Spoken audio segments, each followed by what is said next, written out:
প্রথমে চলে এলো কেকটা খাচ্ছি, তারপরে এসে গেল নান আর চানা মশলা। সুন্দর খেতে ছিল। আর যে বোনটার জন্মদিন ছিল সেই বোনটার নাম হলো শ্রুতি। আর আমি দেখো খাচ্ছি আর খুশি, বলছে কিছু দে আমাকে, এরপর আমিও খাই। ওকে আমি দিলাম। তারপরে চলে এলো ভাত, সাদা ডাল আর ঝুরি আলু ভাজা। ওটাও টেস্ট ছিল, খুব লেবু চটিয়ে খুব ভালো লাগছিলো। এখনো খুশি বলছে দিয়ে আমাকে, আমি খাই। তো ওকে আমি গালে তুলে খাইয়ে দিলাম। তারপরে চলে এলো আমাদের সস পেপার চিকেন। তারপরে লেবু দিয়ে চিকেনটা হেভি সফট ছিল, খেতে দারুণ লেগেছিল। পেঁয়াজ নিয়ে একটু মাংস নিয়ে সেই খেতে ছিল, এর টেস্ট বোঝানো যাবে না। তো এবার নিয়ে মুখে বললাম উফ। এরপর চলে এলো চাটনি পাঁপড়।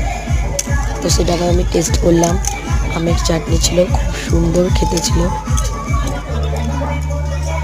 তারপরে চলে এলো মিষ্টি রসগোল্লা, এটাকেও আমি খেয়ে নিলাম।